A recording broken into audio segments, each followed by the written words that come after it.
तो hello guys, welcome back to my channel. और हम जहाँ पे चैप्टर नंबर 1 के क्रॉप प्रोडक्शन एंड मैनेजमेंट के जो कंटिन्यू टॉपिक कंटिन्यू कर रहे थे, चलिए वहाँ से हम कंटिन्यू करते हैं। अब हमारा टॉपिक है प्रोटेक्शन ऑफ क्रॉप्स, कि हम क्रॉप्स को कैसे प्रोटेक्ट कर सकते हैं। आप सोचेंगे किससे प्रोटेक्ट करना है, तो सबसे पहले हम जो सिंपली समझते हैं, जो हम घास देखते हैं जिस गार्डन में या फिर कहीं पे भी हम घास देखते हैं, तो उस सबको हम वीड्स बोलते हैं, ग्रास नहीं बोलते, वीड्स बोलते हैं। तो आप सोचेंगे इससे क्यों प्रोटेक्ट करते हैं, ये तो नॉर्मल होता है, इससे क्या है, कोई डिसएडवांटेज नहीं है। तो डिसएडवांटेज है, जब यही क्रॉप्स हम ग्रो करते हैं तो ये भी साथ में वीड्स भी ऑटोमेटिक ग्रो होने लगते हैं। तो ये पॉइजनस होते हैं, अगर हम इसको खाएंगे तो इसके अंदर सेलुलोज होता है और ये हमारी बॉडी के लिए पॉइजनस हो सकता है, और प्लांट्स के लिए भी एज वेल एज पॉइजनस हो सकता है। तो जब ये पॉइजनस होगा तो उससे प्लांट्स के अंदर डिसीजेस होने लगेंगी, प्लांट सड़ने लगेंगे, उनके ऊपर कीड़े आने लगेंगे, और उससे जो हेल्दी प्लांट है वो खराब होने लगेगा। तो इसी के लिए हम इस सबको प्रोटेक्ट करते हैं वीड से। तो जो वीड्स है उसको हम कैसे रिमूव कर सकते हैं या फिर और अपने क्रॉप्स को प्रोटेक्ट कर सकते हैं, और जो इस प्रोसेस को हम करते हैं, यानी the process of removing weeds from the crop field is called weeding. यानी वीडिंग, हमारे पास एक नया वर्ड आया है, वीडिंग। ओके, तो वीडिंग क्या होता है, तो हम इसको फिजिकली और मैकेनिकली मेथड से कर सकते हैं। तो सबसे पहले हमारे पास क्या होता है, weeds are manually pulled out of, जो हमारे पास जो होई होई हमने जो ऊपर देखा, उससे हम जब भी वीड्स ग्रो होते हैं तो उसको हम निकाल सकते हैं। एक तो पहला हमारे पास ये आ गया, दूसरा हम क्या है कि खुरपी, जो होई होई और खुरपी, इसको हम निकाल सकते हैं। ओके, यही तो मतलब एक ही बात है ए एंड बी में। सी में हमारे पास क्या आ सकता है कि जब हम प्लगिंग कर रहे हैं तो हम प्लगिंग के टाइम भी इसको निकाल सकते हैं। ओके, फिर ये तो हमारे पास ये हो गया। फिर दूसरा हमारे पास केमिकल मेथड। केमिकल मेथड में क्या है, यहाँ पे ध्यान देने वाला बात है, जब भी हम पेट्स यानी जो कीड़े मकोड़े होते हैं उस सबको किल करने के लिए हम यूज करते हैं, तो पेस्टिसाइड्स केमिकल यूज करते हैं। पेस्टिसाइड्स आपने शायद नाम सुना होगा, तो पेस्टिसाइड्स हम केमिकल यूज करते हैं। उसी तरह वीड्स को हम किल करने के लिए, मारने के लिए, उनका जो टॉक्सिस होता है, पॉइजनस होता है, उसको खत्म करने के लिए जो केमिकल यूज करते हैं उसको वेस्टिसाइड्स बोलते हैं। ओके, हमारे पास सेकेंड न्यू वर्ड्स है वेडिसाइड्स।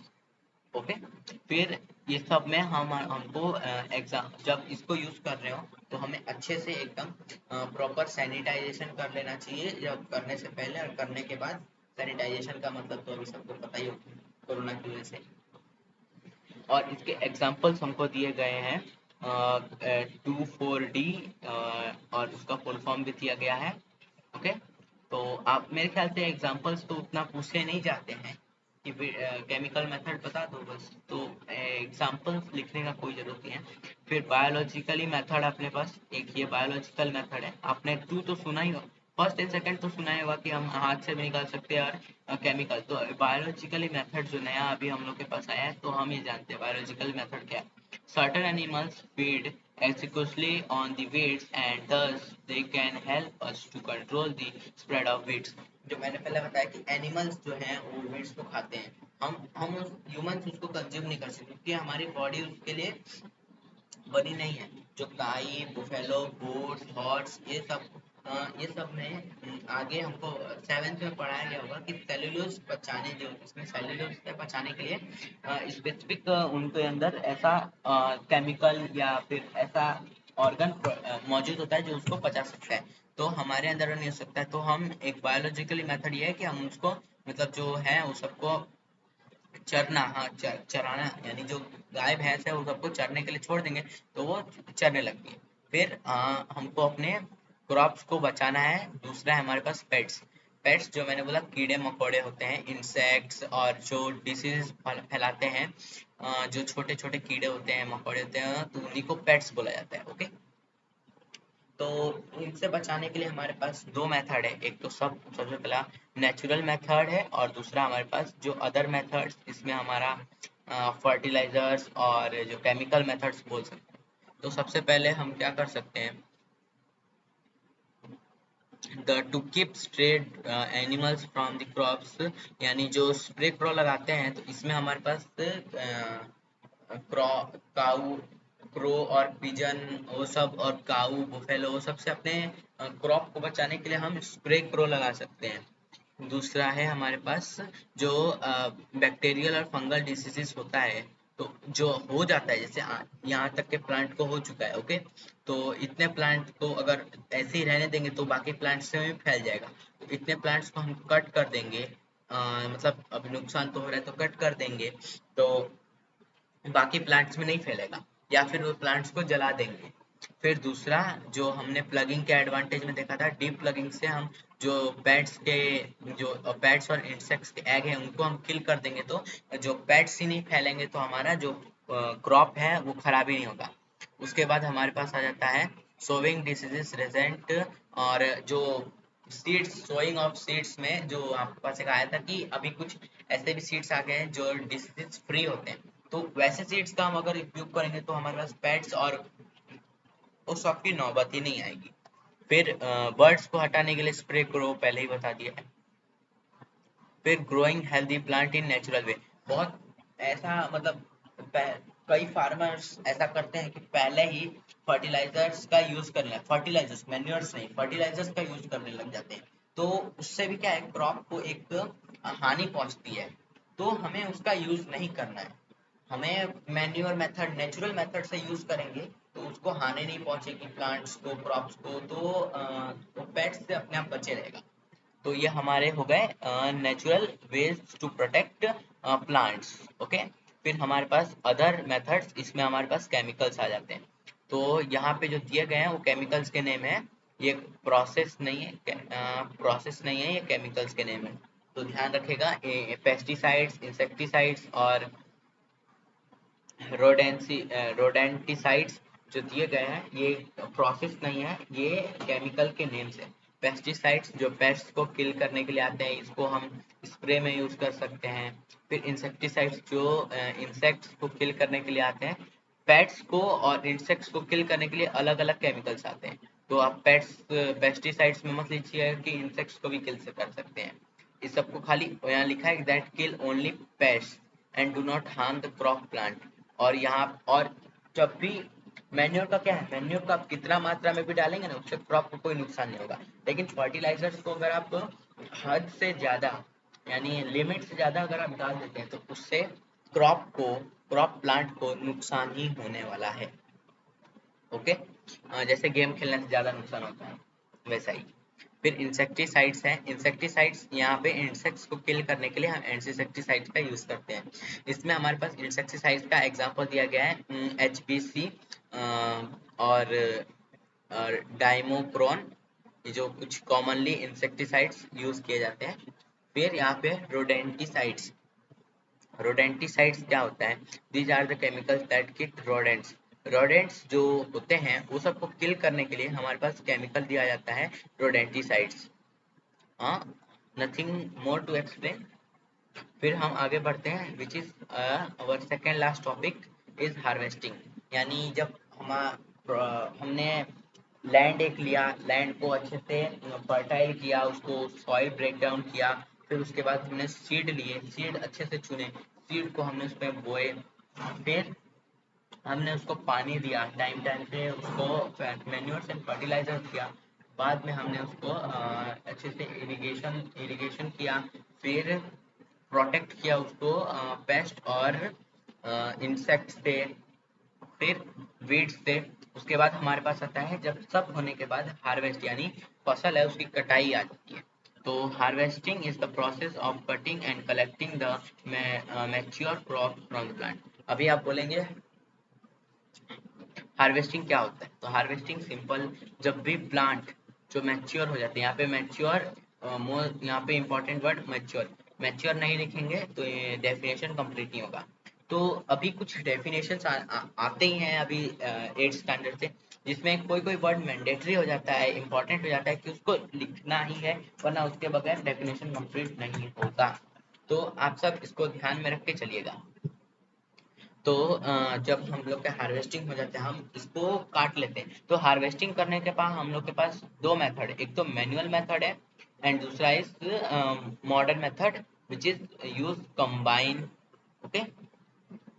मैन्युअल मेथड तो सबको जानता है कि हाथ में जो खुरपी लेके और काटते हैं वो सबको, तो वो हमारा ट्रेडिशनल और मैन्युअल मेथड है। दूसरा हमारे पास मॉडर्न मेथड में कॉम्बाइन आ गया है। तो कॉम्बाइन क्या करता है, जो क्रॉप्स है वो सबको एक बार में काट लेता है, वो सबको थ्रेशर कर देता है, यानी उसमें से जो हस्क पार्टिकल्स हैं वो सबको निकाल के प्योर कर देता है और सीधा हमको प्रोवाइड कर देता है डायरेक्टली। तो इससे हमारा टाइम भी बचता है। मेन चीज हमारा टाइम बचता है, time is the most important.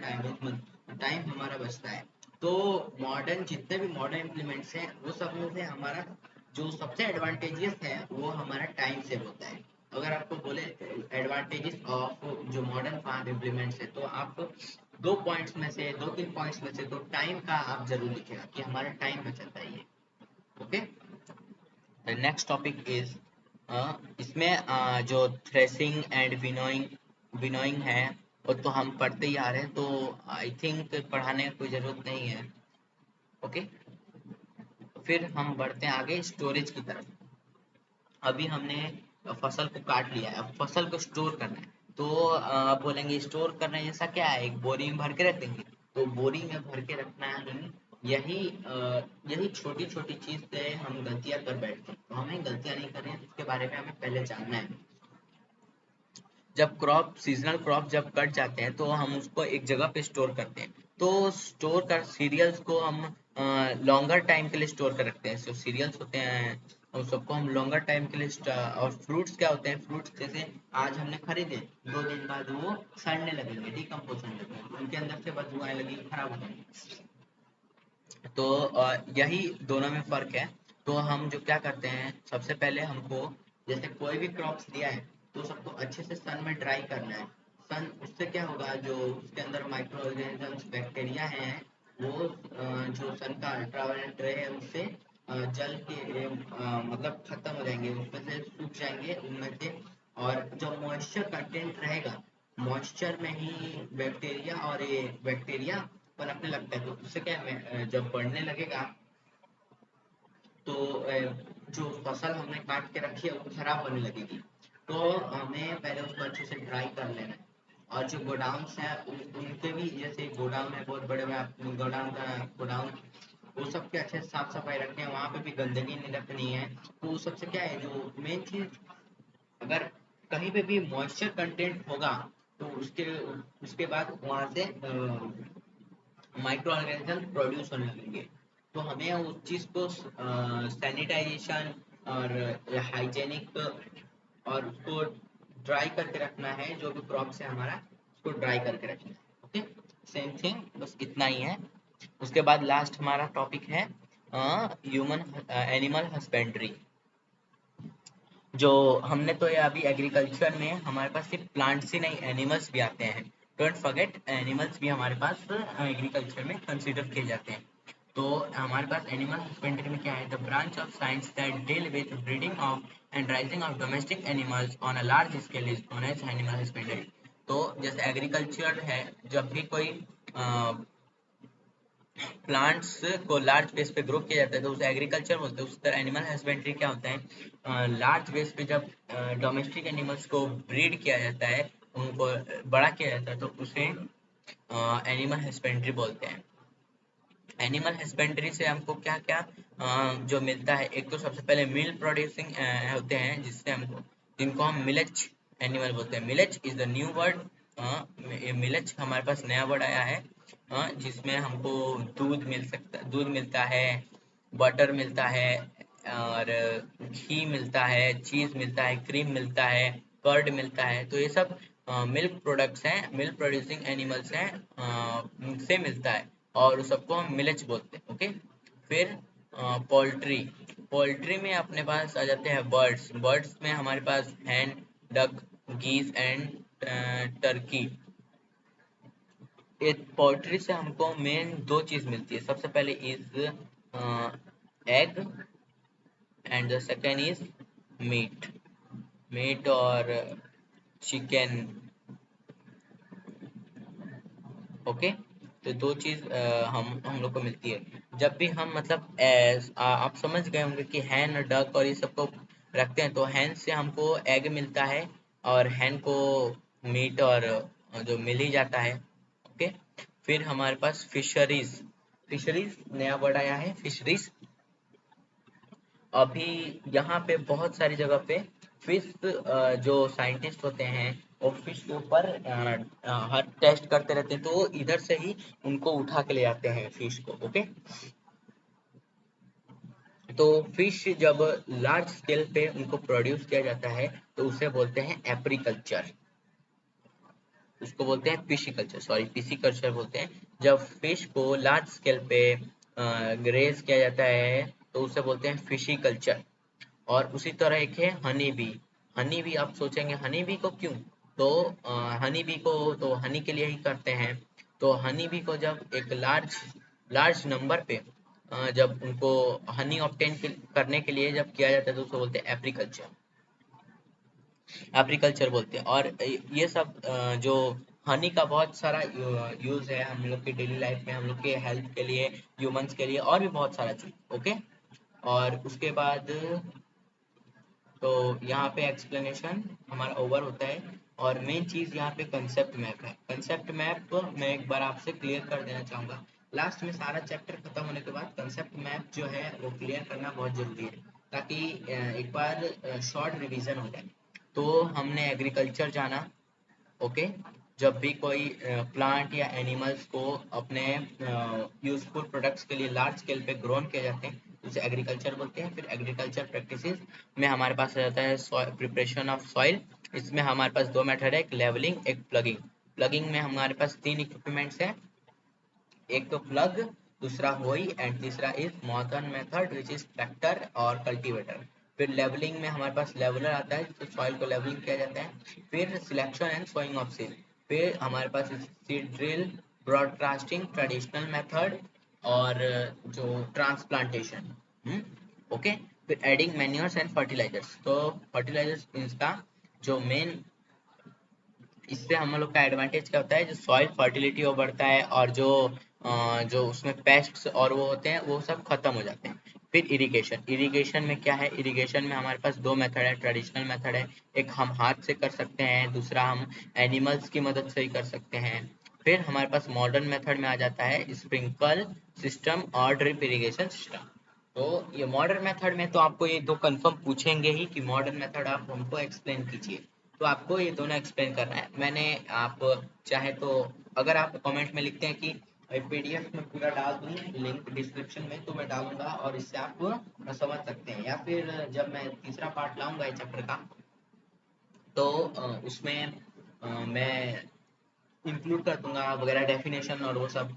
और सॉरी फॉर दिस कि मैंने आपको बोला था कि कोई भी चैप्टर है उसको दो पार्ट में आएगा, लेकिन ये चैप्टर लंबा है, शायद आने वाले चैप्टर भी लंबे हो सकते हैं, इसीलिए सॉरी फॉर दैट। ओके, फिर प्रोटेक्शन ऑफ सीड। तो प्रोटेक्ट कैसे करेंगे, तो हमारे पास नेचुरल मेथड है और केमिकल मेथड है। पेस्ट के लिए एंड वेस्ट के लिए दोनों ही है हमारे पास। इसमें हम मैन्यूअर्स, फर्टिलाइजर्स एंड हैंड का भी यूज कर सकते हैं। ओके, फिर हार्वेस्टिंग करने के लिए हम हमारे पास दो है, एक तो traditional method which is cutting, threshing and winnowing, और एक है और हम कंबाइन से जिस इज मॉडर्न मेथड, कंबाइन हम इनको यूज कर सकते हैं। Okay, and the last one is storage of grains. Storage हम उनको कैसे करें, तो उनको कोल्ड जो है उसको पहले अच्छे से जैसे कोई भी हम स्टोर कर रहे हैं तो उसको अच्छे से सैनिटाइज करना है, क्लीन करना है, हाइजीनिक पूरा यूज करना है, तो वैसा ही हम सब कर सकते हैं। ओके, तो अभी यहाँ पे हमारे पास न्यू वर्ड्स भी हैं। अगले वीडियो में, जो नेक्स्ट वीडियो है उसमें हम जो चैप्टर के क्वेश्चन आंसर्स हैं उसको हम समझेंगे, में जानेंगे। और जो इसके जो ये जो मैं टेक्स्ट बुक प्रीफर कर रहा हूँ, आने वाले जितने भी वीडियोस लेक्चर्स हैं वो सब इसी में से आएंगे। सो आप चैनल को सब्सक्राइब कर लीजिएगा और अपने सभी फ्रेंड्स को शेयर जरूर कीजिएगा ताकि उनको भी हेल्पफुल हो। ओके, और अगर आपको कोई भी सजेशन, डाउट, क्वेरी हो तो आप मुझे कमेंट बॉक्स में कमेंट करके पूछ सकते हैं, या फिर लिंक पे मैं अपना डिस्क्रिप्शन में इंस्टाग्राम का लिंक डाल दूंगा तो आप मुझे उससे भी कनेक्ट कर सकते हैं। ओके, तो see you see you soon in the next video. Okay, bye. Next video जल्दी ही आएगा। बाय।